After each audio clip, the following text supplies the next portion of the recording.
Super. Bah, du coup, commençons. Allez, Bienvenue de mon Lancelot côté. pour ce Kyong Cast ce soir. Je suis très content de t'accueillir ce soir, donc du coup, pour discuter de ton parcours, discuter de Tekken 8, e-sport et aussi santé. En plus, actuellement, là, il y a un gros tournoi, bah, c'est les finales du Tekken World Tour.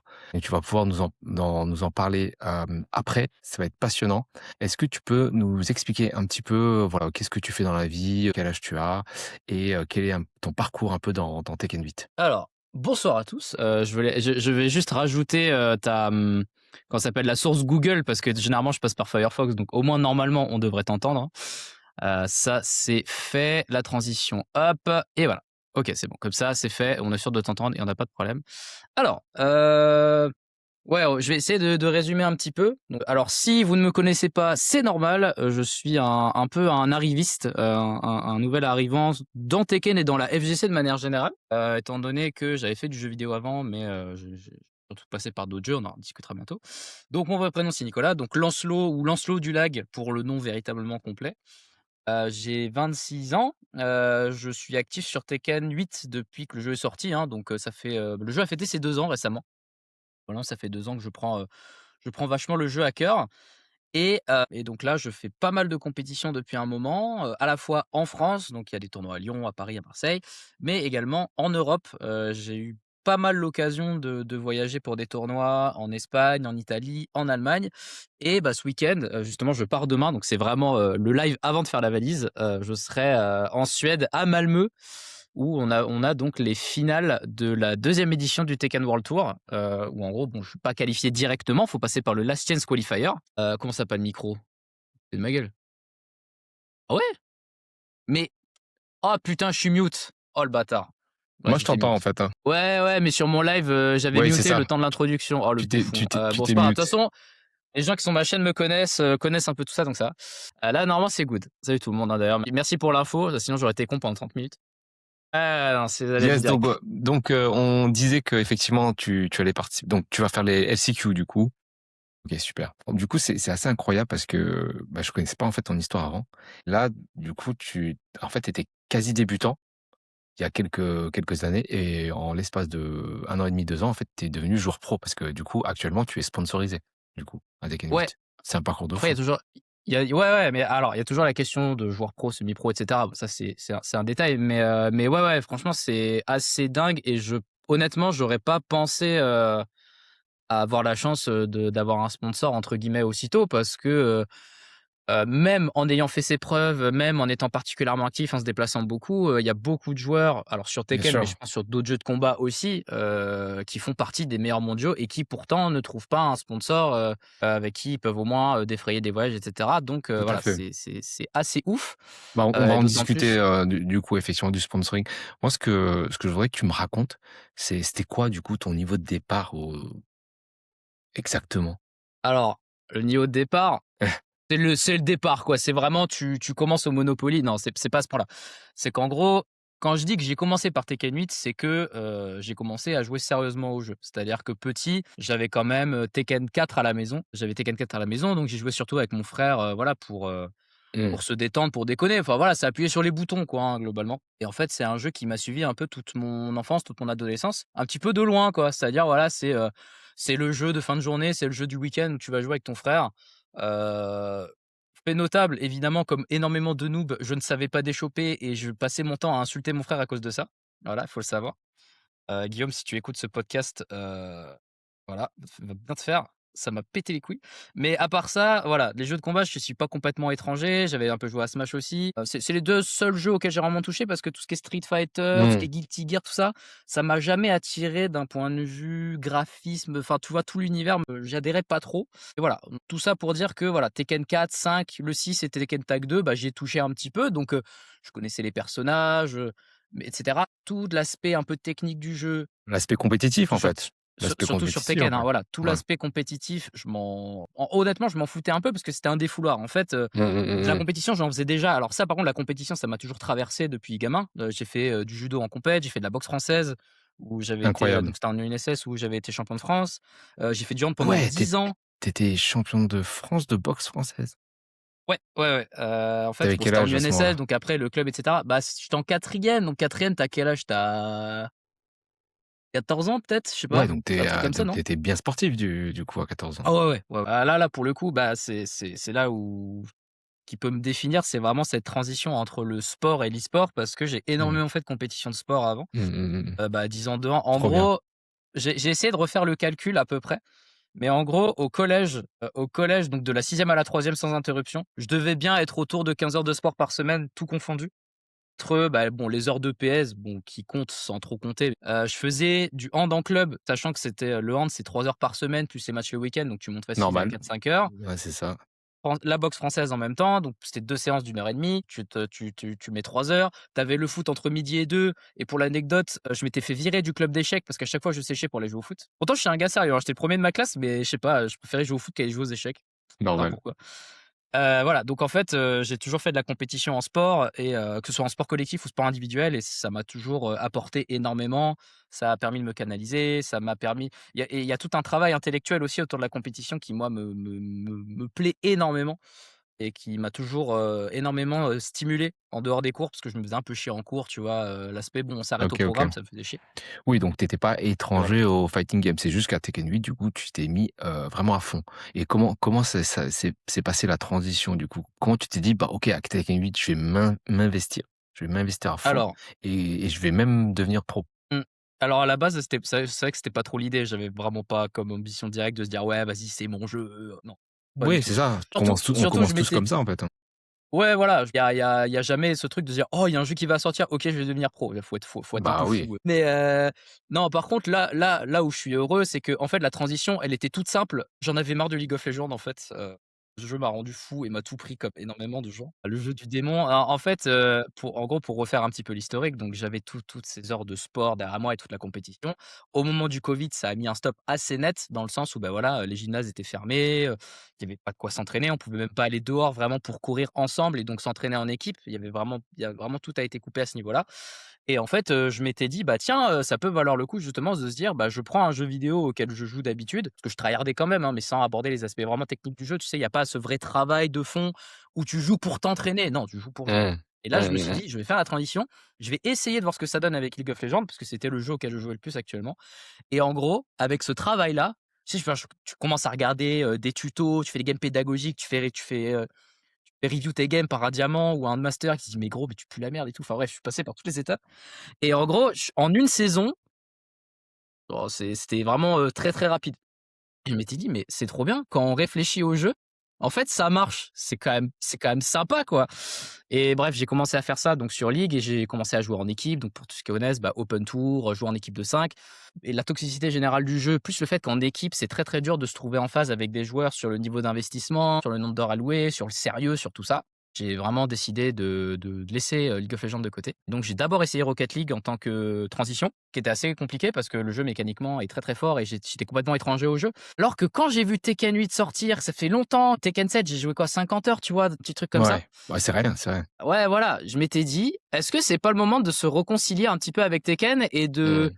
et d'avoir» parce que j'avais un sentiment d'inachevé avec Tekken en se disant: «Putain, je fais des sports de combat et je suis nul à un sport de combat. Ah, c'est quand même dommage, il y a un truc à aller creuser», tu vois? Et quand j'ai vu le trailer de Tekken de manière générale, quand j'ai vu les graphismes et quand j'ai vu le trailer de Lily, qui est, le perso que je jouais principalement depuis le Mmh mh. 6, je m'étais dit: «Ah c'est cool, ça vaut vraiment le coup d'aller tester» et en fait, ce qui m'a vraiment fait, tomber un petit peu dans la marmite, c'est la première session que j'ai faite à Paris. Donc c'était, je sais plus à quelle date c'était, mais c'était une session, ça s'appelait la Helix Session, donc en hommage, en honneur, je sais pas comment dire, à Helix, qui est un ancien, joueur, français de Tekken 7 qui était très, très fort à l'époque. J'y suis allé, je me suis fait quoique je me suis pas fait torlater la gueule, parce que j'ai regardé les scores, c'était à peu près 50-50, tu vois?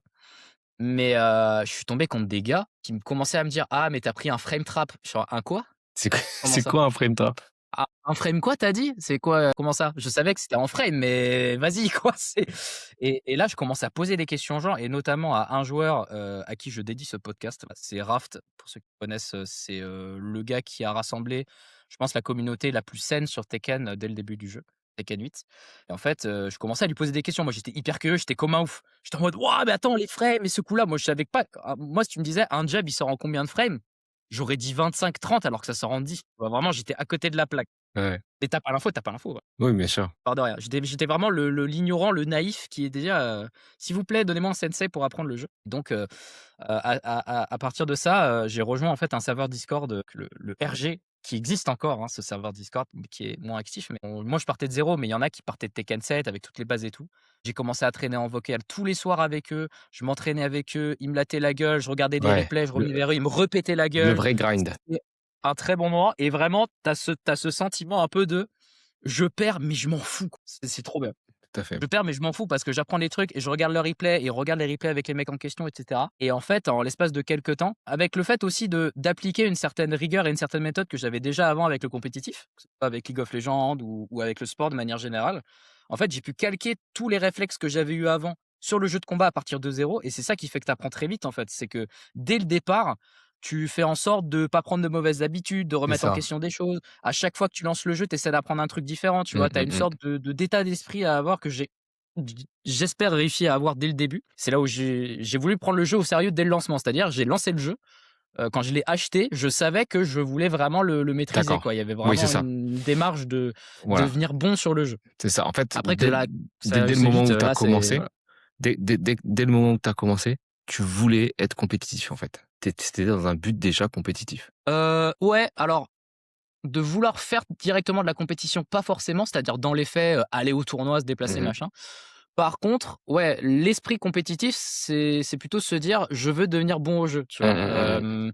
C'est-à-dire, pas seulement se dire: «Ah bah voilà, le mec a des réflexes, il appuie sur les boutons». Non, c'est vraiment apprendre en profondeur ce que c'est que le jeu, comment il fonctionne, les styles de jeu, les mécaniques en détail. C'est-à-dire de vraiment essayer de décortiquer le jeu, quoi, comme si tu le dissèques un petit peu au début. Et ça, c'est un truc que tu fais vite avec League of Legends parce que tu as pas le choix, en fait, sinon, ce jeu est trop, trop dur.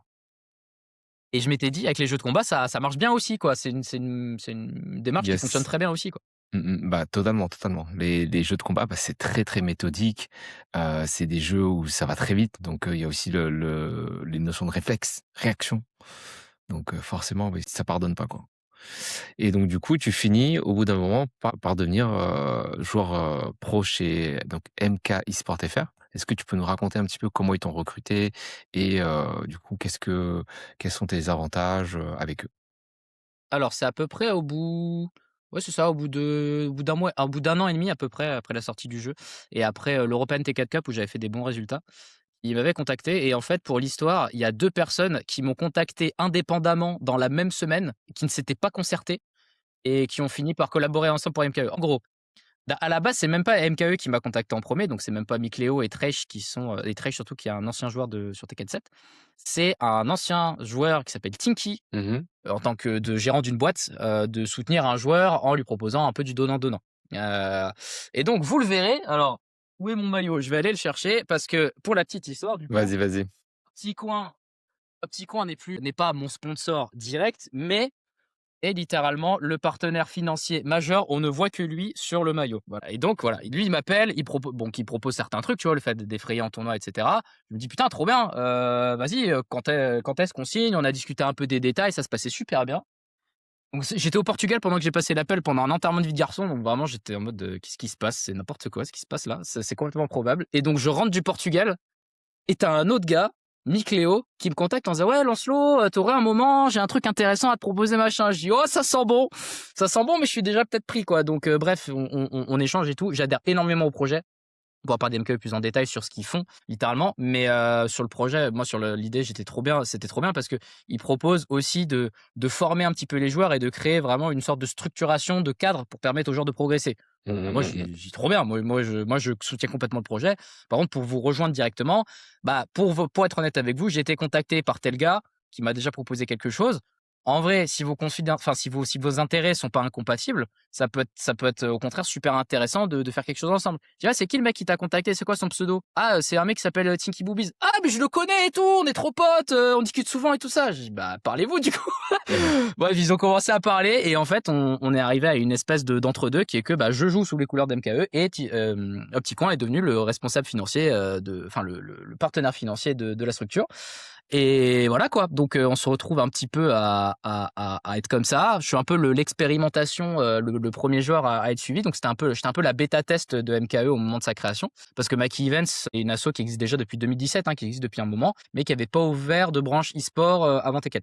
D'accord, donc à la Donc base, là j la structure, c'est une association en fait de loi 1901, c'est ça? Ouais, exactement. Mmh. Et en fait, eux, ils organisent des événements autour du jeu vidéo, donc ils font du sim racing, ils font du FIFA, en fait, ils font beaucoup bouger la région parisienne avec leurs événements. Et il proposait justement d'aborder, enfin de créer une sorte de branche compétitive qui a pour but de former un peu plus les joueurs pour aller plus loin et aller en compétition. Donc j'étais le 1er joueur à expérimenter un peu ça, à commencer à coacher un petit peu les joueurs et tout ça. Et puis là, donc récemment, depuis à peu près 2 mois, eh ben, on s'est énormément agrandi avec, bah, le recrutement de Nino, que tu connais probablement, avec, le recrutement de Bambino, d'Aeko et de plein de joueurs Tekken. Maintenant, au total, je crois qu'on est 6-7 dans l'équipe, Et avec du des coup contrats évidemment différents, hein, donc du mais du coup, coup, on est vous vraiment une êtes grosse équipe. spécialisés, la team s'est spécialisée dans Tekken, Ouais, ouais, ouais. Bah, là, justement, on organise des sessions en région parisienne très régulièrement. Bah, la prochaine en date, là, c'est le 7 février. En fait, on a maintenant un local où littéralement on peut organiser des sessions offline. Bon, un peu comme le fait KNE avec moins de moyens, évidemment, Mmh. mais en gros, on a un local, on a des plays, on fait venir les gens, ils adhèrent à l'année. Et nous, en fait, quand ils adhèrent à l'année, donc c'est 60 balles l'année, ils ont des sessions gratuites tous les mois, du coup, au Bien. local. On va Franchement, c'est organiser trop des bien. bootcamps sur Tekken. C'est Donc, génial. et c'est ça aussi qui fait que je suis pas seulement joueur, en fait. C'est aussi pour ça que j'ai été recruté principalement. C'est que c'est pas qu'ils s'en foutent de la perf non plus, mais c'est pas un élément sine qua non pour, rejoindre une équipe et être sponsorisé. Ils cherchent aussi ils recherchaient quelqu'un qui est pédagogue, qui met à disposition ses compétences, son savoir, son temps, aussi pour, le reste de la communauté. Et en fait, c'était vachement en phase avec des projets que je faisais personnellement. Tu vois, je suis en train de développer, par exemple, un arbre de compétences sur Tekken pour aider les joueurs à progresser. Je fais beaucoup de sessions de coaching, je passe beaucoup en vocal pour essayer d'aider les joueurs. Quand je suis en session offline ou quand je suis en compétition, enfin en tournoi, quand il y a du free play généralement, bah, je vais essayer de donner des conseils à des gens, machin, on travaille le match-up ensemble et tout. En fait, c'est tout ça qui fait que, bah, MKE s'est intéressé à moi et aussi aux autres joueurs dont j'ai parlé parce qu'eux aussi ont cette pédagogie-là pour, pas seulement perfer là où on va, mais aussi pour aider au global la communauté à s'entraider, à se donner un cadre de travail et à progresser dans le jeu, en fait. Franchement, super. Je Et pense que le projet ça est va fou. vous permettre de level up très, très vite, en fait, hein. Les bootcamps, Ah les bah, oui, oui, réunions, ça permet de brainstormer et puis d'appliquer tout de suite justement, ce que tu as dans la tête et ça permet aux joueurs de progresser très, très, très vite, hein, de fou. les C'est un bootcamps. cadre qui est nécessaire, Ouais, je pense, pour c'est vraiment ça, pas surtout à partir d'un certain stade. C'est-à-dire que tu peux te c'est faire ça. un peu les armes tout seul, jouer, doser, machin, mais si à un moment tu remets pas les choses à plat en remettant en cause ton gameplay, en regardant ce sur quoi tu dois travailler, te mettre des exercices et cetera, il y a forcément un plafond de verre que tu vas atteindre et au plus tu attends avant de t'en rendre compte, au plus il va être difficile à changer parce que, bah, des mauvaises habitudes, c'est super dur à enlever. Et Tu m'étonnes. voilà. Là, actuellement, Et du tu joues coup, voilà, combien j'ai d'heures? voulu veiller à ça. Pardon? Actuellement, tu joues combien d'heures? Ah, c'est très variable. Faudrait que je fasse une moyenne. Généralement une session Tekken, ça va durer à peu près 2 à 3 heures. Sachant que je fais des pauses, régulièrement pendant les sessions parce que jouer 2 heures d'affilée, c'est juste pas tankable.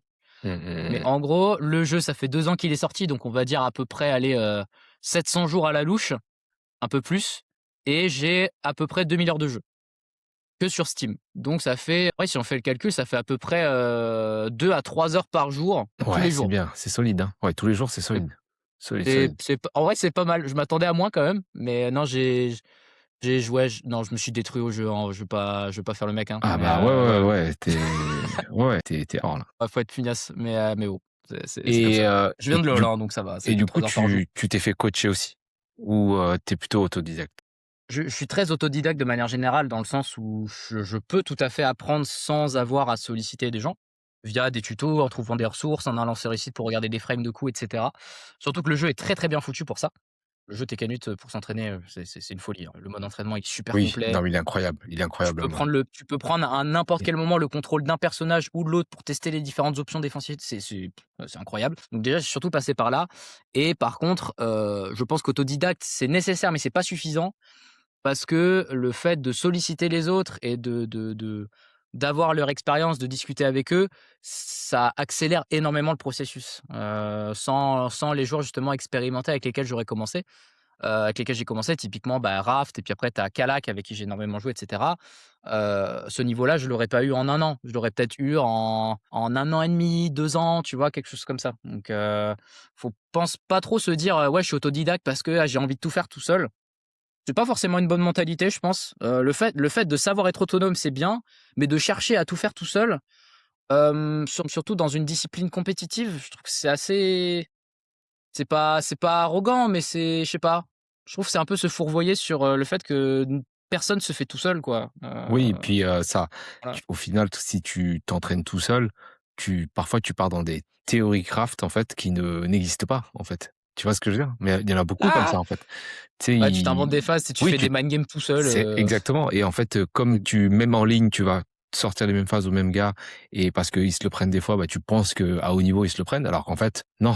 Tu débarques en tournoi, le mec, il a vu une fois le truc, il connaît la frame, il va bloquer, punir, et d'ailleurs, c'est terminé. c'est chaud. Mais après, ce qui est bien, c'est que de manière générale, ça va. La commu en France, on regarde comme enfin, comment dire? On discute quand même pas mal. Il y a pas trop de barrières à ce niveau-là. C'est bien ça, c'est J'ai été bien. aidé par tellement, tellement de joueurs. Honnêtement, si tu devais faire tu sais, des fois, on dit: «Ah, c'est quoi les 5 ou 10 joueurs qui t'ont aidé à progresser?» et cetera. 5 et 10 les gars, c'est que dalle, hein. Si je devais faire une liste, c'est 30, 40, 50 joueurs minimum, qui, à un moment donné, ont C'est beau. réussi à débloquer un truc, à me dire: «Ah tiens, il faut que j'explore cette piste. Ah bah tiens, je vais faire ça, quand je rentre chez moi», tu vois? Des petites questions comme ça et des petits avancements, c'est ça qui contribue, en fait, hein. C'est Ah qu'il oui, y a et pas puis de énormément d'étapes, en fait, dans le processus. ouais, et puis à haut niveau, tu dois rien lâcher. Le moindre détail, la moindre connaissance d'un match-up, Ouais, la moindre punition, il faut que tout soit optimisé, hein. c'est ça. Et Chercher à justement, perfection en parlant perfectionner un maximum. de perfectionnement là, c'est quoi le sacrifice le plus dur que tu as dû faire pour atteindre ce niveau-là, le niveau auquel tu es? Alors, le sacrifice, il est surtout monétaire, en vrai, Ouais, parce que pour, venir bah, aux tu peux en sessions, parler, venir hein. au tournoi Bah oui, ah ça oui, coûte de oui, oui, il l'argent, y a aucun problème avec ça. hein. Ouais. C'est bon. Surtout que, bah, c'est con, mais il y a pas longtemps, j'étais bloqué avec les allocations de France Travail, du coup, j'étais vraiment sur la paille. Mais là, c'est bon, c'est revenu, tout va bien, vous inquiétez pas, je suis pas à la rue. Mais non, c'était surtout qu'en gros, pendant la première année et demie à peu près, donc jusqu'à août-septembre de cette année, enfin de 2025, j'avais pas une situation de taf très stable. Pourtant, j'ai un master en journalisme scientifique. Tu pourrais dire: «Bon, il y a du boulot». Spoiler, non, c'est très précaire comme taf, ou de la médiation scientifique ou les trucs comme ça. Oui, parlons argent, c'est bien, c'est bien. J'ai aucun problème avec ça. C'est qu'en gros, ouais, j'avais quand même un petit peu d'économie après ma sortie d'études parce que je bossais un petit peu en même temps que mon master, et donc quand j'ai commencé à me dire: «Bon, il y a véritablement un truc à faire pour les tournois, j'ai envie de m'investir dedans», en fait, la seule condition, que j'avais du temps parce que j'étais un peu au chômage, j'avais du temps libre, donc tant qu'à faire, on le dépensait là-dedans, et en gros, pour l'European Tekken Cup, je m'étais dit: «Allez, on va tenter, on se fait allez, 1er tournoi, je veux faire un tournoi en dehors d'Europe». Et donc je suis parti en Espagne, donc c'était le Enderzone, c'était un des tout premiers tournois du circuit européen. J'y vais, premier tournoi en dehors d'Europe, même en sport, j'avais pas fait ça et tout. Je dis: «Oh trop bien, on va juste kiffer l'expérience», tu vois? Bas les couilles. Et en fait, je me retrouve à faire 5e dans le tournoi, genre dinguerie. Énorme. J'ai battu des top players espagnols, je savais même pas qui c'était gros. Mmh. Vraiment, j'étais vraiment le noob qui arrive en mode: «Coucou, c'est moi le nouveau, ça va?» Et en fait, je me retrouve à jouer sur scène le lendemain, bref, n'importe quoi. Incroyable. Et à partir de là, je me suis dit: «OK, en vrai, c'est rentable». Je me suis fait kiffer et on a fait un Airbnb à 4 avec des joueurs Tekken, c'était trop bien. Bon, bah, c'est quand la prochaine fois? «Ah, il y a un tournoi en Italie». Chut, shut up and take my money, et puis tu te retrouves à prendre, bah, l'avion, le logement et cetera, et puis tu te retrouves à la fin de l'European Tekken Cup, tu dis: «Attends, est-ce qu'on ferait pas les comptes quand même?» Parce que bon, je suis vraiment pas dépensier. Moi, je dépense que dalle, je dépense que pour l'essentiel. L'essentiel, c'est bien se loger, bien manger, Mmh mh. et voilà. C'est à peu près tout, et faire du sport, évidemment. Donc je m'étais dit: «Bon, bah, pour une fois, vas-y, on va». C'est comme si je prenais un abonnement au club de hand comme je le faisais il y a 10 ans, parce que ça coûte un peu plus cher du coup. Mais voilà, je me suis retrouvé à je fais le calcul, je pense que l'European Ticket Cup en quelques mois, j'ai dû dépenser, 1 500-2 000 € pour, se déplacer pour les tournois. C'est un Ça monte budget. très, très vite. Ouais, ça monte C'est très un gros, vite. gros budget. Mais franchement, je regrette 0, et en fait, le fait d'avoir un sponsor, ça m'a fait dire: «Ah, c'est trop bien, je peux continuer». Parce qu'il y a toujours ce truc où ce genre d'expérience est très rarement, pérenne dans le temps. Bien sûr. Et je m'étais dit, en fait, je me suis fait la remarque un petit peu avant de me dire, «Je vais pas pouvoir faire ça très longtemps. Il va falloir que je trouve un boulot à côté, donc moins jouer, mais mieux dépenser mon temps». Enfin, je m'étais dit: «Je vais trouver une solution dans tous les cas», et voilà, le fait d'avoir trouvé un sponsor, ça me permet de vraiment garder un rythme, et ça, mine de rien, je pense que c'est un truc qui contribue aussi d'avoir, le fait de progresser très vite. C'est pas forcément de jouer beaucoup d'un coup, mais de jouer régulièrement de manière espacée, c'est ultra important. Le fait de jouer un petit peu tous les jours et pas forcément faire une session de 5 heures le week-end, ça change tout. Ouais, ça change tout, Parce ouais. que ta mémoire a le temps de Mmh. tout le temps, tu vois, de remettre des trucs en mémoire, de toujours retester tes réflexes et cetera. En fait, ça entretient énormément plus le cerveau que de faire une grosse session, tous les 36 du mois, Oui tu vois? et puis comme dit, au bout de 2 heures, enfin tu plus Ah, c'est aussi concentré, en fait. Tu perds ton focus, ouf. tu tiltes beaucoup plus vite, donc quand tu tiltes, du coup, tu prends des décisions de plus en plus risquées et comme tu prends des décisions de plus en plus risquées, tes résultats sont de plus en plus variables, en fait. De fou, de fou. Alors qu'en fait, dans les jeux de combat, tu peux avoir un gros edge sur tes adversaires. Parce que voilà, tu vas connaître les punitions optimisées, parce que tu attends, voilà, qu'ils répondent à une situation de la manière dont toi, tu sais que il va réagir, parce que tu es calme justement. Mais quand tu pars en tilt, c'est tu comptes que sur, le lancer de dés quoi, concrètement. C'est ça. À un certain niveau, on est d'accord, hein? Non, non, bien sûr, bien sûr. Mais j'avoue que tout cet aspect un petit peu justement, abstrait sur tout ce qui est mind game, sur la théorie des jeux de manière générale, tu vois? En fait, dans mes études, donc j'ai fait du journalisme scientifique en master, mais avant ça, j'étais très axé, enfin je le suis toujours d'ailleurs, hein, très axé, sciences cognitives et neurosciences. Et en fait, tout ce qui est vraiment, processus d'apprentissage et cetera, c'est des trucs que j'ai beaucoup étudié. En fait, là, si j'avais pas décidé d'être joueur ou de faire du journalisme, je serais chercheur en fait, hein. Je serais chercheur en C'est trop bien, neurosciences, comme trop ça bien. sur, Mmh. dis-toi, j'étais parti pour étudier l'acquisition du langage chez les enfants du point de vue, neurones cérébrales et tout ça. Waouh! C'est Ouais, un non, truc j'étais de vraiment fou quand parti sur des trucs genre ultra deep en mmh. mode: «OK, comment le Ouais. cerveau se porte, la Mmh. plasticité cérébrale, machin». Parce que la langue, c'est un des trucs les plus complexes qu'on peut apprendre et qu'on apprend de manière complètement implicite. Mmh mh, mmh. Genre ton enfant de 3 ans, quand il fait des phrases, tu lui as pas appris ce que c'était, le complément d'objet direct la veille, tu vois? Bien sûr, bien Il sûr. intègre tout seul et tu te dis: «Mais comment ils font?» Bref, je m'étais dit: «Je vais étudier ça sur le langage» et j'essaie toujours d'appliquer ça, du coup, une manière de raisonner et de se renseigner. Bah, j'avais fait ça sur LOL, j'avais fait ça sur le sport aussi de manière générale et là sur les jeux de combat, beh, c'est magnifique parce que tu l'aspect affrontement, tu as l'aspect mécanique, tu as toute la connaissance de jeu qui est super importante. En fait, tu as tellement de paramètres qui se croisent, qui s'entremêlent, qui s'apprennent à des vitesses variables et tout, et en fait quand je me suis rendu compte qu'il y avait cette profondeur-là dans le jeu, ah là c'était fini là. Oui, puis Là on vient plus me chercher. si tu rajoutes l'aspect compétitif en IRL, le fait que le gars se Oui, déplace, tu vois, les gens ont une certaine, énergie qui se dégage, une certaine aura, le fait que, je sais pas, ça peut être son mauvais jour, il peut être fatigué, il peut avoir mal au bide, peu importe, mais il y a tellement de variables, du coup, qui rentrent en compte que ça rend les compétitions passionnantes, quoi. complètement. C'est un uni en fait, c'est un microcosme en fait. C'est vraiment, Mmh mh. tu as tout un univers entre la personne, entre la manière dont le jeu existe et il y a énormément, énormément de choses. Ouais, toutes ces raisons, plus ouais, effectivement, tu le soulignes assez bien, hein. Par rapport à d'autres jeux que j'ai faits, l'aspect offline m'a beaucoup réconcilié avec la compétition dans Mmh l'e-sport mh. parce que les compétitions en ligne, au bout d'un moment, tu satures, quoi. Il y Bah oui, a ouais. Et puis même la ranked, quand tu as du chat et cetera, tu une forme de violence comportementale, verbale et tout qui est vraiment dure à encaisser, je trouve. Et le fait de faire de l'offline, en fait, c'est vraiment, le fait de faire de la FGC, je trouve, c'est l'équilibre parfait entre, bah, le sport, que tu peux pratiquer, justement en club et cetera et la pratique compétitive d'un point de vue e-sportif. C'est-à-dire que tu as l'aspect aussi très prenant, très physique. Des fois, je joue à Tekken, à la fin, je Tout suis à fait. mort, quoi. Ah Genre, bah, bien sûr. mon cerveau, il est j'ai Ah la ouais. barre là, quoi. Et donc tu as en même temps ça et en même temps, l'aspect social derrière. Parce que l'aspect Mmh mh. social dans une pratique, compétitive, enfin, je trouve ça essentiel. Sans Bien sûr, bien forcément, sûr. te faire, 40 amis et cetera, mais, Mmh. pouvoir côtoyer des joueurs, pouvoir discuter, tu vois? Des trucs aussi bêtes que ça contribue énormément, je trouve. Et en France, je trouve que c'est vachement bien développé ça. Je sais pas trop comment tu le vois toi sur Street et tout? Parce que je suis assez étranger à tout ça. Mais, j'ai pu aussi me rapprocher, de joueurs, d'autres disciplines. Typiquement sur Street, de temps en temps, je parle à Uli, je parle à Alphen aussi, tu vois? Mmh On se prend mh, un peu mmh. des nouvelles, savoir comment ça se passe dans le jeu. On essaye de suivre au niveau des compétitions et tout. Et c'est super plaisant quoi, parce que tu sens que c'est un vrai, merde, comment on dit? C'est une vraie fédération, quoi. Bien C'est sûr, une c'est fédération de ça. joueurs qui jouent à des jeux différents, mais c'est comme si tu avais un joueur de volley de l'équipe de France, qui discute avec un Mmh mh. basketteur et puis tu te soutiens et puis tu vas voir ses matchs, tu te passes en stream, enfin, j'en sais rien, tu Bah, vois? c'est la Et c'est communauté, super c'est une intéressant. communauté sportive, en fait, hein, Ouais, centrée ouais, ouais. autour des jeux de combat, hein. Voilà, tout simplement. Et non, On est vraiment on est la une vraie commu FGC, communauté. Mmh. du miel. On a vraiment du miel. La Yes. commu FGC, c'est incroyable. Et donc justement, ça par rapport au côté physique, on en discutait un petit peu offline, l'aspect physique, tu disais que tu avais des problèmes d'insomnie depuis que tu étais petit. Comment ça se passe du coup maintenant? Alors maintenant ça va globalement mieux, mais pour faire un petit peu l'historique, déjà il faut savoir qu'il y a 2 grandes catégories d'insomnie. Il y a ce qu'on appelle les insomnies d'endormissement, ce qui fait que tu vas alors la durée moyenne d'endormissement généralement ça va être 15 à 20 minutes. Moi on était plus autour des 45 minutes, 1 heure minimum. C'est-à-dire que quand je suis fatigué et que je me pose dans le lit, je m'attends pas à m'endormir au bout de 20 minutes, ça n'existe pas. Donc il y a ça et en plus de ça, donc j'avais en plus de ça la deuxième catégorie d'insomnie, qui est, l'insomnie de réveil nocturne où en gros, peu importe l'heure à laquelle je me couchais, je me réveillais après, 3-4 heures de sommeil à peu près.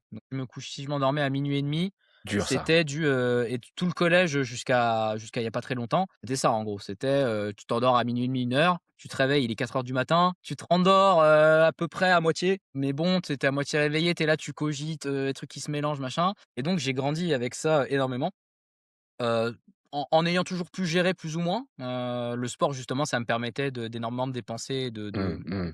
de chasser tout ce qui était, rumination et cetera.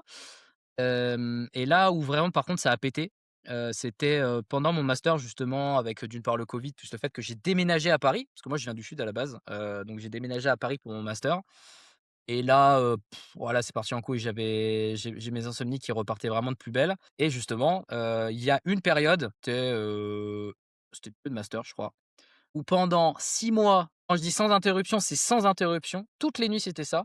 Je me couchais, il devait être 1 heure et demie, 2 heures. Réveil, 4 heures ou 4h30 du matin, impossible de se rendormir ne serait-ce que légèrement. J'avais maximum 4 heures de sommeil par nuit pendant 6 mois d'affilée avec le master dans les pattes, avec le fait de rechercher une alternance. Bon, je me séparais de ma copine à ce moment-là, donc ça aidait pas. La vie à Paris frère, eh vas-y, pète tes couilles. Voilà, il faut le dire. Je connais, Vraiment, t'inquiète, je connais. voilà et j'ai eu tout ça en même temps, en fait. Tu sais, quand tu as un événement qui arrive un peu tous les 2 mois, tu gères, mais quand tu as tout qui arrive d'un coup, c'était beaucoup trop dense pour moi. Donc voilà, mentalement, j'ai pas su gérer et donc je me suis retrouvé à faire, tu sais, les polysomnographes. Donc on te branche des électrodes sur la tête, pour analyser ton sommeil. Donc on s'est bien rendu compte que j'avais des retards de phase. Moi, Donc mes du coup endormissements, donc du coup, le tu train du étais sommeil, c'est suivi? un train de nuit, quoi. Tu étais suivi en fait, par rapport à ça? Ah Par ouais, rapport ouais, à ces je suis allé à l'hôpital plusieurs fois, j'ai fait une thérapie de 6 semaines, donc à l'hôpital à l'Hôtel-Dieu à Paris, donc pour ceux qui connaissent, hein. J'ai aussi eu un traitement particulièrement lourd pendant 3 non, ouais 4 ans, allez. Alors ça s'est fait dans un ordre un petit peu spécial. Apnée du sommeil, j'ai pas eu, mais j'ai des hypopnées, donc c'est des moments où ta respiration devient plus compliquée et donc ton cœur, en fait, s'accélère et ça favorise les réveils nocturnes comme j'en avais plein. Voilà, c'est pour le détail. Et en gros, en termes de traitement, j'avais à la fois donc psychothérapie, que maintenant j'ai arrêté depuis un moment et surtout j'ai eu un mmh traitement à base d'antidépresseurs parce que j'étais clairement en dépression. Ah bah, Antidépresseurs, tu m'étonnes si tu dormais pas assez, tu avec toute la pression que tu subissais en plus avec les études et tout, ouais, tu ouais, pétais un bon, câble. voilà, le diagnostic était pas très compliqué à ce moment-là, hein, dépression et donc j'ai aussi justement j'ai tendance à énormément cogiter, à énormément réfléchir sur tout et n'importe quoi et en fait, je me suis pas rendu compte que ça avait un nom, ça s'appelait l'anxiété. Voilà, donc on m'a aussi diagnostiqué un trouble de l'anxiété généralisée. Donc aux somnifères, pardon, oui c'est ça, aux antidépresseurs s'ajoutent les anxiolytiques et on voyait qu'au niveau du sommeil, c'était pas encore suffisant pour gérer et donc après ça, on a rajouté aussi des somnifères. Donc là, j'ai eu le package total, Ouais, c'était heu le cocktail quoi. ouais, ouais, ouais, le bon cocktail donc j'ai pris les somnifères pendant plus d'1 an et demi, 2 ans, je dirais.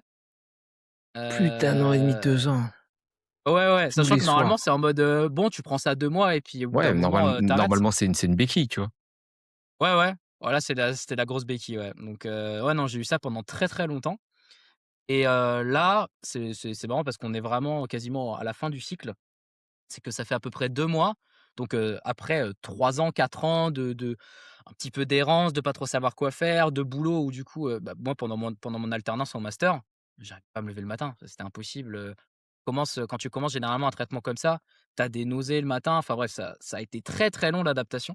Donc ouais, non, j'ai failli me faire virer de mon alternance pour ça et tout, en leur disant: «Mais les gars, vraiment je peux pas faire autrement». Ils ont été cool, on a trouvé des solutions et tout. Donc là, même si mon sommeil, c'est encore très variable parce que j'ai toujours des décalages, tu vois, d'une nuit à l'autre. Une nuit à l'autre, je vais avoir envie de m'endormir à 00:30, 1 heure. Le soir d'après, je m'endors à 5 heures du matin. C'est d'un jour à l'autre, ça peut complètement, vriller, quoi. Donc c'est très, très dur à gérer. Mais donc voilà, dans tous les cas, c effectivement, le traitement m'a beaucoup aidé, à ce niveau-là. Maintenant, même en n'ayant pas beaucoup dormi, j'ai pas trop de problèmes de gestion de stress, d'anxiété et cetera. Donc ça fait à peu près 2 mois, j'ai arrêté les somnifères, j'ai arrêté les anxiolytiques et là, ça fait à peu près 2 semaines que j'ai complètement arrêté les antidépresseurs aussi. C'est hyper récent du coup, c'est hyper Ah récent. ouais, ouais, Et c'est ça. qu'est-ce qui a participé du coup, enfin, qu'est-ce qui a participé au fait que là tu sois beaucoup moins médicamenté du coup? C'est le sport? C'est les jeux de combat? C'est quoi? Alors c'est pas le sport. Alors, je dirais que la raison numéro un, c'est de déménager. Là, je suis rentré chez Déjà? moi. Là, je suis actuellement chez mon père à La Ciotat, du coup. Donc t'es Ça moins aide beaucoup. anxieux, t'es moins stressé? Ouais, voilà, et puis ça m'enlève déjà pas mal de charges sur tout ce qui est, bah, je sais pas, entretenir la maison, la bouffe et cetera. En fait, on fait ça à 2, donc c'est beaucoup plus simple. Je suis dans une relation qui est beaucoup plus saine qu'avant, parce que j'ai eu des relations particulièrement compliquées, relations amoureuses, hein, j'entends. Mmh. Où j'ai eu droit, il y en a, je crois, j'ai raconté ça dans mon chat, mais j'ai eu droit, par exemple, au lycée, là, bon, trigger warning, le viol conjugal, ce n'est pas que les femmes, c'est aussi les hommes, voilà. J'ai eu droit à ce genre de choses, Ah ouais, j'ai eu dur. droit donc la même meuf, hein, j'ai eu droit à la meuf qui m'a fait croire qu'elle avait un cancer du cerveau pour rester avec moi, de Oh l l'amnésie, oh, exclusion, enfin elle essaie de t'isoler socialement, hein, tu vois? Sur le truc. J'ai eu ça au lycée pendant un bon moment. Après, j'ai enchaîné avec une copine qui m'a plus ou moins trompé, pendant la licence. Bon bref, un peu la cata quoi. Donc en gros, j'avais tout ça et là, le fait ça fait un peu plus de 2 ans que je suis dans une relation qui est ultra saine, qu'on a réussi à faire à distance et qu'on entretient maintenant en n'étant plus à distance, ça aide énormément. Et puis le fait de sortir des études, je pense que ça m'a beaucoup aidé parce que je suis quelqu'un de très studieux, j'adore étudier, j'adore, passer mon temps à regarder des trucs, à machin. Mais en fait, le cadre de être étudiant, un peu fauché, c'est à difficile, devoir, trouver un boulot à côté en même c'est temps si tu veux te faire un difficile. peu de rond, à vivre dans Paris avec une bourse, Ouais, c'est non, difficile. c'est pas tenable et encore moi j'ai énormément de chance parce que, je peux quand même gérer, quoi. Mais en fait, pendant mon master, j bah, justement, j'ai eu une alternance qui a dû stopper parce que l'association a carrément fermé. Donc pendant l'année, pendant le M2, pendant que tu rédiges un mémoire, pendant que tu as les examens, pendant tout ça, tu dois trouver une autre alternance en plus de ça. Vu que j'avais plus de quoi payer mon loyer, j'ai dû faire des piges en même temps, chez Épicurieux, donc la chaîne de Jamy, donc qui me payait pour, écrire des vidéos de temps en temps. En plus de ça, bah, j'étais en équipe League of Legends parce que c'était ma pratique e-sportive qui me Mmh, mmh permettait un mh. peu de laisser tout ça de côté. Donc je me retrouvais à faire, master, alternance, League of Legends et pige, en ayant 4 heures de sommeil par nuit. J'ai mis un petit Solide, moment avant de vraiment solide. retrouver un équilibre, voilà, donc je pense qu'il y a en fait après avoir vraiment arrêté le master, tu as bien 1-2 ans de flottement où tu trouves des petits boulots, voilà, tu te débrouilles un petit peu, mais tu sors pas vraiment de tu as un après-coup quand même qui est assez fort et là, ouais, ça fait 1 an et demi, 2 ans, j'ai trouvé des petits boulots, j'ai réfléchi de tiens, maintenant que j'ai pas à travailler pas à travailler le soir ou des trucs comme ça, je me dis: «Bon, on va vraiment prendre le temps de se renseigner sur comment mieux manger, comment mieux Mmh, mmh dormir, mh. comment mieux machin». Là, c'est un truc tout con, hein, mais depuis que j'ai déménagé, je suis rentré à La Ciotat, je n'ai jamais vu autant de médecins qu'en 2 ans ou de calvaire, que je t'ai raconté, tu vois? Mmh, C'est mmh pas mh. normal. Il y a même un truc et là, par contre, c'était une dinguerie. Heu, il y a un moment où vraiment ça allait pas. J'avais des vertiges, en plus j'étais au 6e étage sans ascenseur donc tu sais, tu as peur un petit peu, tu vois? Dans le sens où tu te dis: «Il suffit que je perde le contrôle», un truc comme ça, bref et j'ai dû appeler un truc du genre SOS médecin, en disant que voilà, je me sentais pas bien et j'ai expliqué un peu la situation et moi j'étais en mode bon, j'hésitais à aller en urgence psychiatrique et il y a pas de honte à ça, tu vois? En me disant: «Bon, est-ce qu'ils peuvent vraiment m'aider ou pas?» Je m'étais dit: «Bon, je vais appeler», tu vois? Pour savoir un peu ce qu'il faut faire. Et vraiment le mec m'a répondu, «Non mais, on peut rien pour vous, essayez de dormir et ça ira», tu vois? Vraiment incompétence totale du gars. Ouais, ouais, le mec, il en avait rien à foutre, quoi. Oui, voilà, et c'était en mode, «Non mais nous on est là, on guérit des blessés, bah, si vous allez pas bien, bah, vous appelez vos parents ou quoi, enfin on s'en fout quoi». Enfin, je sais plus ce qu'il m'a dit globalement, mais franchement, c'était catastrophique. Donc voilà, donc en gros je suis passé un peu par tout ça et le fait de pas avoir à tout faire en même temps, donc notamment le fait de déménager, ça m'a beaucoup aidé parce que tu as pas, j'ai géré moins de choses. Mon père m'a dit: «T'inquiète, prends le temps» et je remercie énormément mon père pour ça d'ailleurs. «Prends le temps et on gère en fait tous les trucs que tu as pas pu gérer pendant 3 ans, quoi». Donc Mmh, la mmh mh. santé, je suis allé voir un ORL parce que justement peut-être que c'était un problème de nez qui faisait que je dormais mal le soir et cetera, tu vois? C'est des questions qui étaient restées en suspens pendant, Ouais, bien 3-4 ans, quoi. ouais, bien sûr, bien sûr. Ah, ça a pris un peu de temps, mais en fait, on j'ai réussi à résoudre la plupart des trucs, je continue de le faire. Quête, éternelle de d'évoluer et d'améliorer sa condition de vie. Mais ça fait à peu près, ouais 2 ans que je fais un peu des petites recherches continuelles sur ça, tu vois? Un peu morceau par morceau, un peu tous les jours. Yes. Ça peut être une fois dans la semaine, je fais des petites recherches, voilà, sur l'alimentation, sommeil, nanani, pour progresser sur Et du coup, c'est justement en parlant d'alimentation, comment tu t'alimentes en ce moment? Dans les grandes lignes, hein? ouais, dans les grandes lignes, alors là où je galère encore, c'est que j'ai encore des heures pour manger qui sont assez irrégulières parce que j'ai des heures de lever qui sont même irrégulières. Mmh. Mais par contre, alors ça, c'est un truc que j'ai énormément fait même pendant le master, que ça alors ça paraît tout con, mais je m'étais dit: «Quand je cuisine chez moi, je fais en sorte de cuisiner le moins de viande possible». En vrai, cheat code de fou, parce que vous vous dites: «Ah oui, mais je peux pas juste faire de la viande avec genre, des vieux légumes», tu vois? En accompagnement. Ça te permet de vraiment réfléchir à comment tu manges et tu vois, typiquement, bon, je fais des courses avec mon père, mais en gros, j'ai quelques guidelines qui sont clairs, sans forcément qu'après je mange très, très bien, tout le temps, hein, j'en suis clairement pas là. Et en gros, un des premiers trucs que je me suis dit, c'est, j'arrête les petits déj sucrés, parce que ça me saoule et parce que c'est le pire moyen de commencer la Très journée. bien. Ça, manger beaucoup plus de fibres. Ouais, alors le truc de nombre de grammes par kilo, machin, bon ça, c'est les trucs qu'il faut que je vois. Et globalement, j'essaye de faire en sorte que dans la semaine, je mange tout le temps un type d'aliment qui va apporter tel type de nutriments. Donc, après j'ai pas toutes les catégories en tête, mais il y a les oléagineux, il y a les protéines, il y a les glucides complexes, donc c'est un truc tout con, mais quand j'achète des pâtes, bah, j'achète des Alors pâtes complètes. Rien que ça, voilà. alors les si je peux Oui, te donner une info, en fait, les macronutriments n'ont rien à voir avec les oléagineux. En fait, les oléagineux, c'est une famille, en fait, d'aliments. Les oui. Ah macronutriments, en oui, oui, fait, il y pardon, en a oui. 3 principaux. C'est un, les glucides, c'est ce qui te Oui, permet de carburer, c'est l'énergie. 2, ouais. tu as les lipides, c'est tout ce qui est gras. Ton cerveau, par exemple, est composé à 70 de masse grasse. Et les lipides servent au bon fonctionnement du système hormonal. Et ensuite, tu as les protéines qui servent en fait à la synthèse protéique, donc à faire en sorte que tu gardes ta masse musculaire ou à développer ta masse musculaire ou à faire en sorte que voilà, certaines cellules en fait se régénèrent parce que concrètement, ça sert aussi à ça. On a des cellules en fait qui se renouvellent et c'est grâce principalement aux acides aminés qui viennent des OK, protéines. OK. Ouais, j'ai pas encore c'est vrai que j'ai pas encore les détails à ce niveau-là. Je commence à quand même bien me renseigner, faut que je aussi que je retrouve mes cours de neuro de l'époque et tout ça. Mmh. Mais, mais en gros, l'idée, c'est ça, c'est regarder un peu toutes les catégories, on va dire, d'apports nutritionnels dont j'ai besoin et quels aliments peuvent me procurer ça.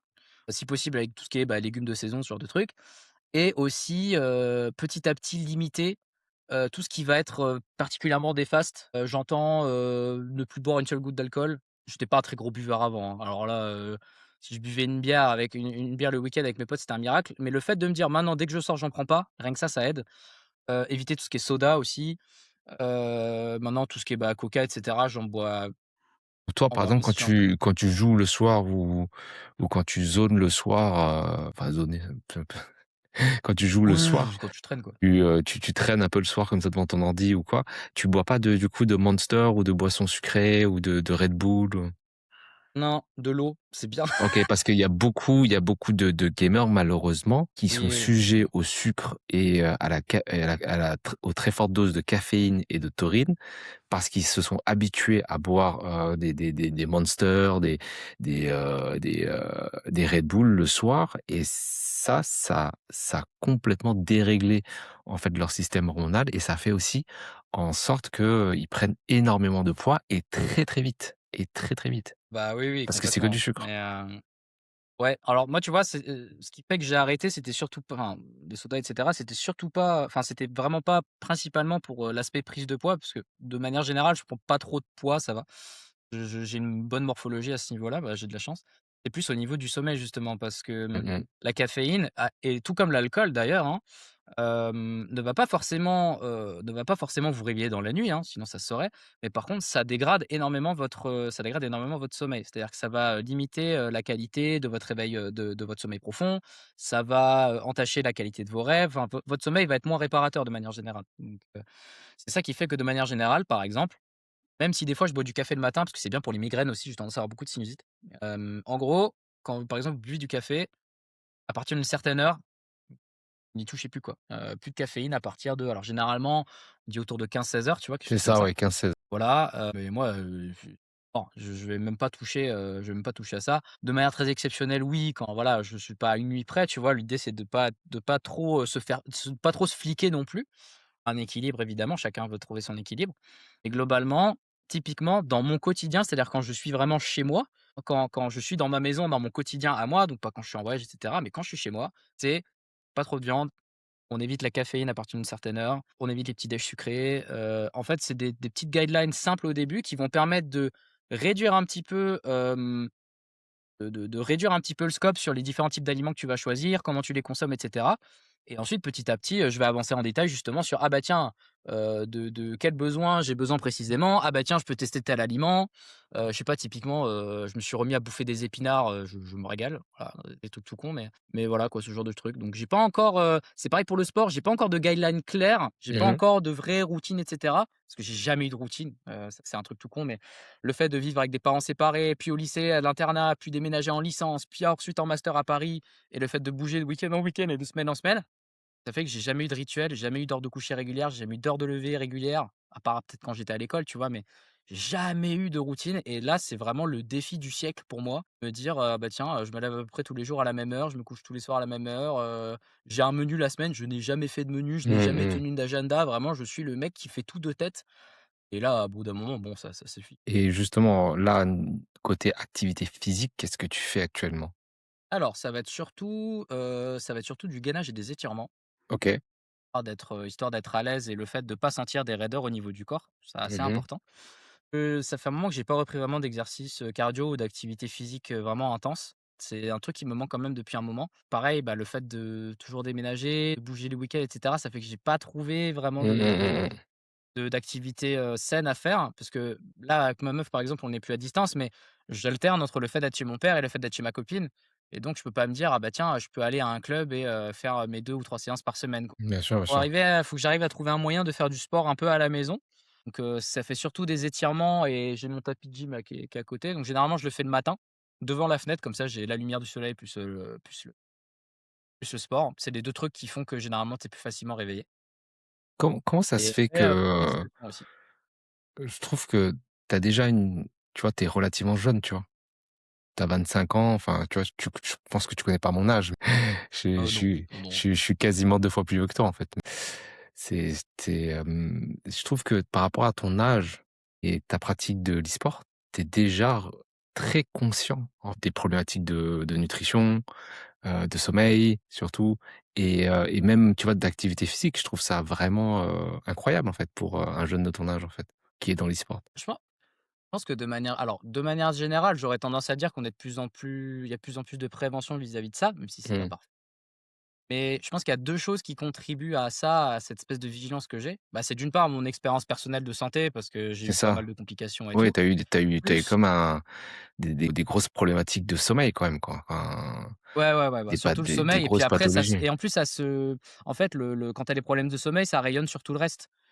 Ça va jouer sur ton attention, ça va jouer sur ta digestion. Typiquement, tu as des maux de ventre, pas possible parce que tes heures de en fait, quand ton rythme circadien est perturbé, tout le reste de ton rythme biologique est décalé, que ce soit vis-à-vis du sommeil, que ce soit vis-à-vis de la mémoire, de l'activité physique, de la vigilance, de ce en fait, tout est quasiment est impacté par, un sommeil qui est complètement irrégulier et en gros, bah, généralement, quand tu veux bien traiter ton sommeil, en fait, il faut bien gérer ta vie, de manière générale et c'est un peu le défi, quand tu es un insomniaque, c'est que ça demande, en fait, d'avoir une hygiène de vie qui est très, très, très qui est pas forcément stricte, mais qui est très bonne, qui est vraiment bonne et qui s'entretient bien. Donc ça, c'est la première chose et la deuxième chose, c'est que j'ai eu énormément de prévention via mes études et notamment par le fait d'avoir énormément travaillé en santé.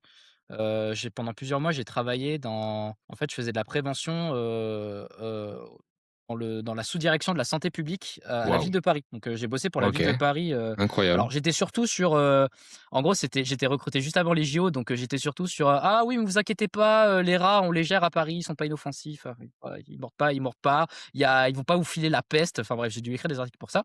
Mais ce qui est bien, c'est que du coup, il y avait plein de réunions de la santé publique Ouais. sur les maladies, sur la gestion du sommeil, sur, la consommation de l'alcool, sur les cancers. Enfin bref, j'ai eu tout un tas d'informations, on va dire, qui viennent à toi de manière transversale, tu vois? et c'est là où tu te rends compte de l'importance, enfin de l'importance de la santé, quoi. C'est con, mais des fois tu peux c'est un truc tout con, tu vois? Mais quand tu prends les fumeurs et les gens qui boivent beaucoup d'alcool et cetera, bah, tu as des gens qui vont s'en sortir, de manière miraculeuse, et qui vont pas avoir de problème jusqu'à la fin de leur vie. Et tu vas avoir des gens qui touchent à une clope et hop, pneumonie Mmh, ou je sais mmh, pas mmh. quoi et en fait, je me dis: «Mais tu peux pas jouer à la roulette russe comme ça avec ta vie, c'est pas possible». Surtout quand, surtout quand tu as déjà eu vraiment des événements où tu as peur pour ton intégrité, physique, pour ta santé, quoi. Moi, typiquement, les insomnies, c'est ce que ça a provoqué, surtout d'un point de vue psychique, hein. J'étais pas tant inquiet pour ma santé, tu vois? Le fait de grossir, je me suis dit: «Ah vas-y, au pire, je prends 3 kilos, c'est bon, enfin, je vais pas en Mmh, mourir, quoi». mmh, mmh, mmh. Mais par contre, d'un point de vue psychique, de me dire: «Putain, je me sens en danger», tu commences, tu sais, à avoir, alors malheureusement, bon, bah, voilà, Nélo, on va en reparler aussi, mais tout ce qui est un petit peu, pensées noires, pensées suicidaires, tu vois? Des trucs comme ça. Surtout le fait que, malgré le fait que tu résistes à ça, il suffit que tu dises: «Je fais un moment d'inattention quand je traverse la rue», en fait, tu penses à ça en boucle, tu vois? Mais bien sûr, Et tu ça se joue peux à rien. Ça se joue à ouais. rien. Tu te dis: «Mais je peux pas, tu peux pas vivre comme ça, en fait, c'est pas vivable». Et le simple fait de vivre ça, alors après ça dépend des gens, hein. Il y a des gens que ça va choquer sur le moment et qui vont continuer leur vie, telle qu'elle est. Mais moi j'ai eu un électrochoc, je me suis dit: «C'est je peux pas vivre comme ça, c'est pas possible, c'est pas tenable». J'ai quand même décidé d'être un fou du bus et de terminer mon master, sans l'interrompre pour prendre soin de ma santé, ce qui je pense était une erreur avec le recul. Mais par contre je me suis dit: «Une fois que j'ai fini le master, par contre, ça Oui, peut pas durer comme ça, quoi», tu vois? c'est ça, ouais. Peut-être qu'avoir été exposé à ces événements-là assez tôt, notamment avec la santé mentale des jeunes qui, elle, pour le coup, est particulièrement délétère par rapport à avant, je dirais. C'est une grosse, grosse problématique. Je pense que ça fait que beaucoup de jeunes, enfin de personnes de mon âge, sont particulièrement sensibles à ce genre de problématiques, tu vois? Peut-être plus que la génération d'avant. Heu, J'en vois Carrément. beaucoup en tout cas, qui sont assez, vigilants vis-à-vis de ça. Et je pense que ça a beaucoup joué. En plus d'avoir une bonne formation, on va dire, scientifique, théorique et tout ça, ça fait que l'un dans l'autre, je peux pas ignorer le problème parce que je sais les conséquences d'un point de vue épidémiologique, point de vue santé, point de vue tout ça, donc Oui, et puis par ça par aide rapport à ta énormément. par rapport à ta personnalité ou voilà, tu es quelqu'un qui est très intellectuel, tu tu es très conscient des choses et tu tu es en train déjà effectivement de calculer les outcomes et cetera. Bah oui, tu savais qu'il fallait faire hyper attention à ça, quoi. Ah Mmh. ouais, et d'ailleurs, c'est marrant parce que ça fait écho à une des questions que tu m'avais posées un petit peu avant, c'est quel est le cliché que tu vas un peu casser sur Mmh les mh. joueurs pros ou les joueurs compétitifs? Justement, c'est un joueur peut apporter énormément, énormément de réflexion à ce qu'il fait et en fait, je trouve que c'est un cliché qui est valable et ça, c'est marrant, hein, parce que je fais énormément justement de liens entre le sport et l'e-sport quand je parle de manière générale de ma pratique. C'est que justement l'aspect, les sportifs, c'est un peu des abrutis qui jouent et qui sont grands et forts et qui juste, jouent sans trop réfléchir, quoi, juste ils connaissent les règles du jeu mais sans plus.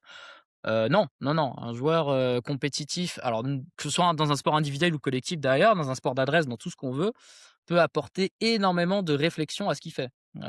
Énormément, énormément, énormément.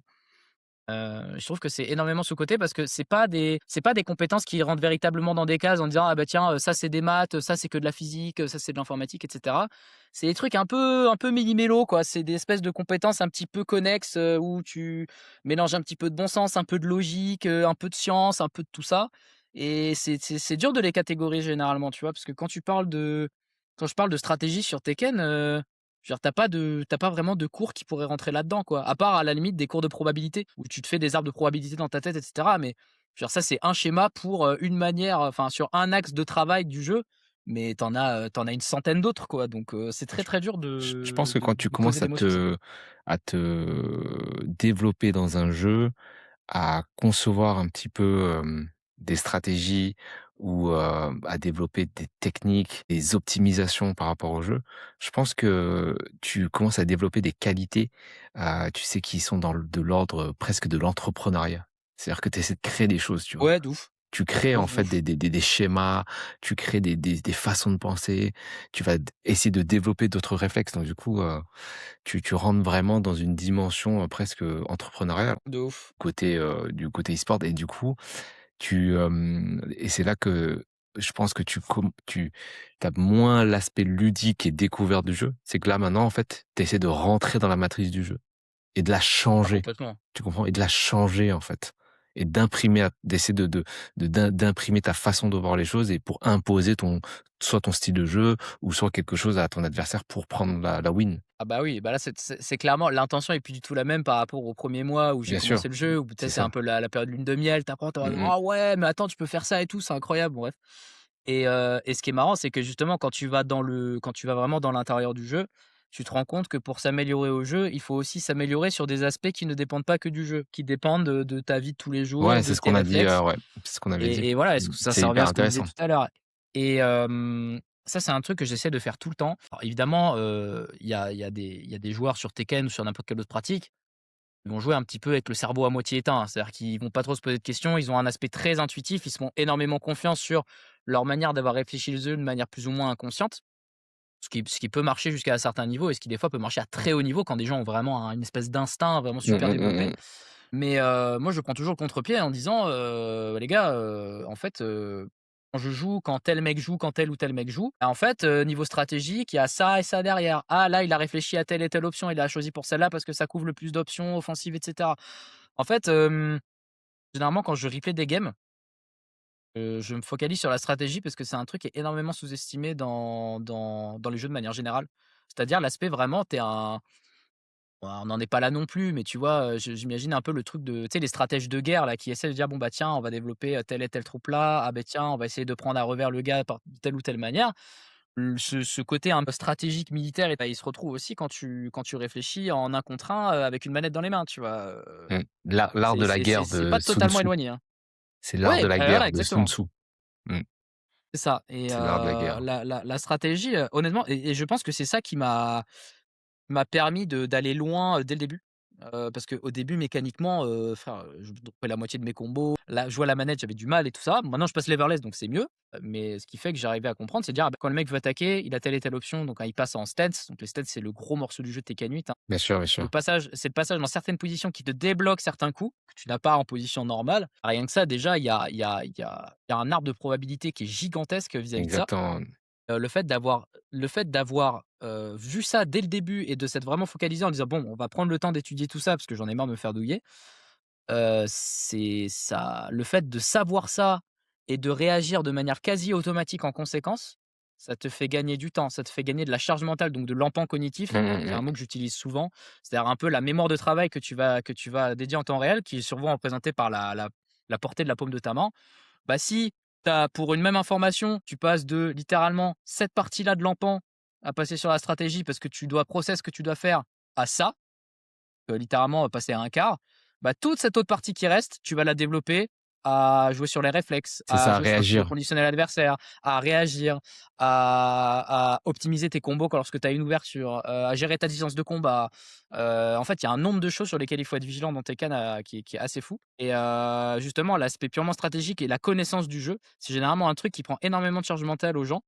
Petit à petit, lorsque tu prends la peine de les bosser, te prennent de moins en moins de temps et généralement le reste se débloque, pas tout seul évidemment, mais se développe beaucoup plus facilement parce que, tu as moins à réfléchir à ça pendant que tu joues, en fait. Il y a rien de pire que de devoir, rendre intelligibles des réflexions au milieu d'une partie. Tu hésites trop après, Ouais, c'est c'est: ça, «Attends, c'est il vient ça. de faire quoi?» Non, Là, non. tu commences à réfléchir à l'interaction et en même temps, le mec est en train de te tabasser. Je dis: «Non, Bah, ça non, peut pas marcher». tu déjà cuit, hein, tu déjà mort, hein. En fait, faut pas confondre l'instinct avec le fait de ne pas avoir bossé des trucs avant. En fait, pour moi, l'instinct, c'est une espèce de résultat, c'est une espèce d'un résultat d'un ensemble d'apprentissage, de processus logiques d'apprentissage qui est très accéléré, qui se fait de manière, pas automatique, mais quasiment. C'est un niveau de traitement, on va dire, d'un point de vue cognitif qui est différent parce que, tu sais, tu vas avoir les aires donc corticales, donc où là, c'est vraiment les fonctions les plus complexes, donc le langage, la certaines actions moteur et cetera, ça va se passer au niveau du cortex. Par contre, toute l'information visuelle, ce que te renvoient les muscles, ce que te renvoient tes oreilles, et cetera, et ben, ça passe généralement par des aires qui s'appellent sous-corticales, donc on va Super prendre, intéressant. et en gros, c'est une partie du traitement qui est essentielle, mais qui est moins conscientisée, en fait. Il faut pas enfin, ça, c'est généralement des aires qu'on va beaucoup solliciter lorsqu'on joue et lorsqu'on n'a pas besoin de réfléchir à des trucs. C'est super Par contre, intéressant. donc ça, c'est ce qui va se passer en jeu. Par contre, qu'est-ce qui fait que ces trucs-là fonctionnent très bien? C'est que derrière, tu t'es entraîné, tu as vu la théorie, tu t'es beaucoup exposé au fait de punir et cetera. C'est un truc tout con, mais vous attendez pas à punir des moves parfaitement si vous vous entraînez jamais en dehors de conditions de match. Et ça sert à rien et le fait de pouvoir réagir en réflexe, c'est parce que vous l'avez vu et vous avez travaillé la punition. La mémoire musculaire, ça se fait pas comme ça, par exemple, tu vois? Et tout ça, ça se bosse de manière, à des manières différentes, à des rythmes différents, mais c'est super important. L'instinct, généralement, il se construit, à partir, d'un ensemble de réflexions et cetera. Ça peut se faire naturellement, OK. Mais si en plus de ça, vous pouvez le faire de manière cadrée avec des exercices réguliers qui favorisera votre impression en mémoire, qui favorisera votre mémoire musculaire, et cetera, faites-le. De toute façon, vous passez 6 heures sur le jeu. Moi aussi, je suis un puant, je le sais, hein, je passe 6 heures sur le jeu des fois. Mais tant qu'à faire, allez sur le jeu et vraiment donnez-vous des exercices à faire. Ça, c'est s'il y a bien un conseil que je peux donner à ce niveau-là, c'est je le donne tout le temps en coaching. Quand je fais des coachings Tekken 8 et tout, c'est quand vous appuyez sur le bouton démarrer du jeu, donc avant même de d'appuyer sur le bouton start, de prendre le personnage et cetera, pensez déjà à une chose sur laquelle vous aimeriez travailler ou une chose que vous aimeriez plus comprendre sur le jeu. Parce que si vous partez dans le noir comme ça, juste en disant: «Bon, je vais travailler, je vais bien progresser en jouant», à un moment ça marche pas. Surtout que généralement quand on se dit: «Bah, je vais regarder un replay», bah, en fait on sait même pas quoi regarder, on sait même pas par quoi commencer, on sait même pas quoi regarder, il y a C'est vrai. tellement d'informations et tout, on s'y perd. Donnez-vous un axe en fait, ça c'est la déformation professionnelle du journaliste. Donnez-vous un angle de travail. Comme on écrit un angle quand on a un angle journalistique quand on écrit un article, donnez-vous un angle de travail lorsque vous travaillez le jeu. Comme ça, vous travaillez sur cet aspect une semaine et ça ira un petit peu mieux. Au bout d'un moment, vous verrez que c'est pas trop ça le problème en ce moment, c'est plutôt vos punitions. Ah bah tiens, je vais travailler les punitions et donc de semaine en semaine, sans vous en rendre compte, vous travaillez les trucs et puis vous arrivez un mois et demi après en tournoi, vous tabassez tout le monde. Vous êtes en mode: «Mais comment ça se fait?» Bah, c'est parce que vous avez travaillé avant. Parce que votre instinct, vous l'avez vraiment bossé en fait. Là, c'est plus des Ouais, conseils de voilà. coach, là. Oui, mais Ouais. alors c'est ça qui est marrant, c'est que le fait d'être coach un peu et joueur en même temps, c'est super important, tu vois? C'est comme quand tu sais, c'est un peu comme les profs qui te disent, «Si j'arrive pas à expliquer correctement quelque chose à mes élèves, c'est que je l'ai pas Oui, de manière simple, c'est c'est parce que je qu'il l'ai a pas intégré». il a pas bien intégré, ouais, tout à fait. Et ben, voilà, bah, ma pratique un petit peu de coaching et de discuter avec les joueurs sans forcément avoir un schéma très vertical de: «Ah, je suis le sachant et je vais apprendre à la plèbe comment jouer au Tekken 8», c'est pas du tout ça. Mais le fait de se mettre dans l'optique de parler à des gens au jeu, de partager cette connaissance, ça te permet de la remettre en question en même temps aussi et c'est super intéressant je trouve comme boulot et je pense que c'est un exercice auquel devraient se plier beaucoup de joueurs pour, des fois un petit peu plus, remettre les choses en place, tu vois? Ça m'étonne vraiment pas, hein, que tu aies progressé aussi vite au jeu, parce que là, maintenant, tu vois, je comprends mieux comment tu réfléchis, ton niveau de réflexion, comment tu vas loin dans les choses et ta capacité, tu vas te remettre en question. Donc ça m'étonne pas, en fait, hein, comme Bah, il tu t'es faut, hein. Bah, de investi toute façon dans quand le tu jeu es avec ton niveau de réflexion, tu sois maintenant sponsorisé. Et là, dans 5 ans, comment tu te vois là? Là, tu es joueur, semi-pro, on va dire. Dans 5 ans, comment tu te vois? Est-ce que tu dois toujours faire des compètes de Tekken 8 parce que le jeu va probablement encore durer 4-5 ans? Ou tu te vois plutôt, je sais pas, coach dans une structure ou peut-être streamer à plein temps comme ce que certains font? c'est dur à dire parce que je suis dans une espèce d'entre-deux, je pense vraiment avoir quelque chose à faire encore en compétitif, parce que je sens que je suis pas encore, je suis clairement pas encore au bout de ce que je peux proposer sur le jeu. Même si on s'en rapproche toujours, tu vois? La courbe de progression, elle s'aplatit petit à petit, ce qui est normal. Mais je pense que déjà d'ici 1 an, 2 ans, j'aurai déjà atteint un vrai niveau, vraiment compétitif, Ouais, mondial. mondial, ouais, J'en suis pas mondial, encore ouais. tout à fait. Là, je suis à peu près dans le top 100-120 mondial à peu près. J'étais 102e au Weekend World Tour cette année. Je vais essayer de pousser encore un peu et dans 5 ans, bah, si j'ai encore la possibilité de faire des tournois, d'être accompagné et cetera, je le ferai clairement. Mais je sais que comment dire? Cette situation-là, elle demande aussi pas seulement d'être bon, sur le jeu, mais aussi d'être présent sur les réseaux, de faire pourquoi pas du coaching pour se faire des ronds à côté, d'avoir une situation stable.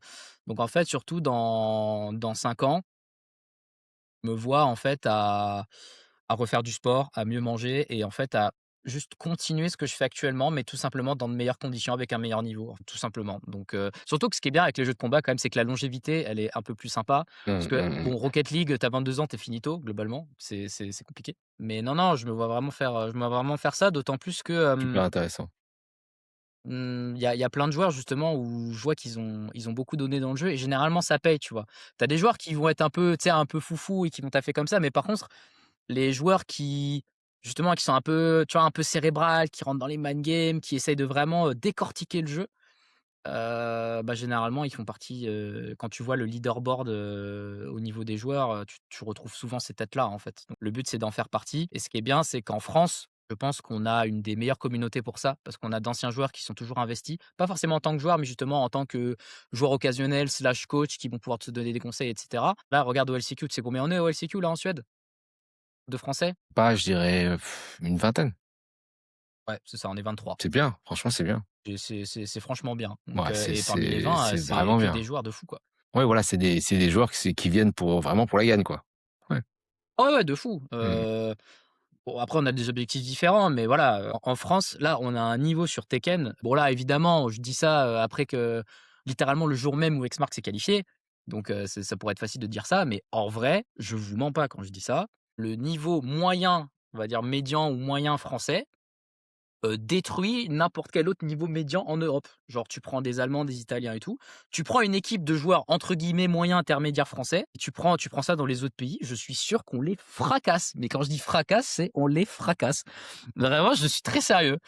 C'est terrible et voilà et du coup, faut en profiter parce que, Yes. en fait, on a ça, on a de l'or dans les mains, Mmh. littéralement et le seul problème qu'on va rencontrer pour ne pas, exploiter, on va dire, ce potentiel-là, c'est de pas avoir, comme je disais tout à l'heure, de pas avoir le cadre, de pas avoir des bootcamps, de pas avoir des sessions offline. Parce que s'entraîner en faisant des tournois, sachant que tu dis: «Ouais, je vais m'entraîner en faisant un tournoi», hein?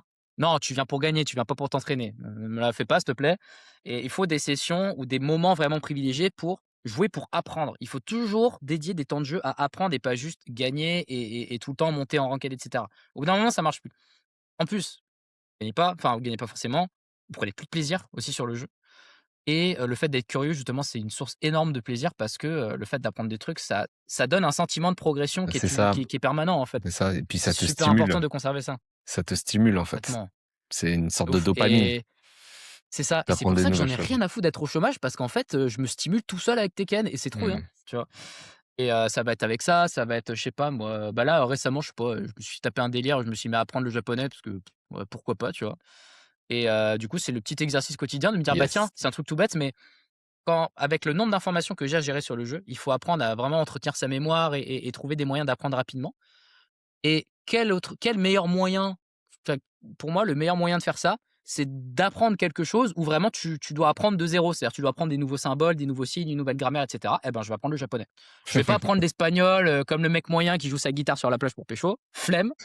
Non, on part de zéro et vraiment, on est là dans l'idée de: «Je pars de zéro, j'apprends un truc» et ce qui est bien en plus, c'est que quand tu pars un peu de zéro sur quelque chose d'autre et que t'as pas d'ambition, t'as pas d'ego vis-à-vis de ça, ça te rend beaucoup plus humble quand tu reviens sur le jeu après, quand tu reviens sur Tekken. Mmh, mmh mh. Tu reviens, tu dis: «Mais en fait, j'ai encore plein de trucs à apprendre» et tu dis: «Ah bah tiens», au lieu de se dire: «Ah, je vais jouer sur ce que je maîtrise et je vais gagner», je vais dire: «Ah mais tiens, qu'est-ce que j'ai pas vu sur le jeu encore? Il y a quoi à creuser encore?» et en fait, tu vas toujours trouver quelque chose. C'est un puits sans fond, en fait et tu vas toujours trouver quelque chose C'est à clair, à c'est clair. perfectionner, à apprendre et tout ça, donc faut toujours viser ça, en fait. J'aime Le beaucoup le le ce jeu parfait mindset. n'existe pas, mais c'est un idéal auquel on doit tendre, en C'est ça. permanence, en prenant du plaisir, pas en cherchant tout le temps la perfection, hein, il faut pas se fliquer à ce point-là, mais c'est un idéal auquel il faut tendre et tu vois, c'est marrant parce que je sais pas si tu as suivi, on a eu une espèce de d'altercation avec Batosai, un autre joueur de Tekken, avec un truc qui s'appelle le chemin d'huile qui a été organisé pendant un tournoi là, pendant le Mindset. En fait, je vais être assez court sur ça parce Vas-y, que tous les c'est quoi joueurs de Tekken l'anecdote? connaissent cette histoire. Raconte-moi. En C'est en quoi f en fait, l'anecdote? et justement parce que ça représente assez bien mon état d'esprit vis-à-vis de ça. C'est qu'en fait, il y a un joueur sur Tekken 8 qui dominait quand même pas mal au début qui s'appelle Batosai, qui joue, Dragunov et au début vraiment, voilà, c'est vraiment galère de le battre, il gagnait pas mal de tournois et tout et en fait, donc j'ai commencé à énormément l'affronter en tournoi et en fait, de mois en mois, de confrontation en confrontation, j'étais en mode: «Mais putain, je fais ce move, il le punit toujours pas. Ce truc, il peut le pari, il fait toujours pas. Ah, après tel truc, il fait tout le temps tel truc et du coup, je l'ai contré 3 fois d'affilée et il le fait quand même», tu vois? Il y avait des trucs qui butaient en me disant: «Mais il a pas passé ce palier de se dire: "Ah bah tiens, je vais essayer vraiment que d'un tournoi à l'autre, j'ai réglé ce problème et ce problème et ce problème"», tu vois? Et et à un moment, il y a un mec qui a voulu foutre la merde, qui a sorti une tier list et qui m'a mis au-dessus de Batosai et d'autres joueurs et du coup, quelqu'un a posé la question: «Ah bah tiens, pourquoi, Batosai il est pas aussi haut alors qu'il a fait des résultats en tournoi et tout?»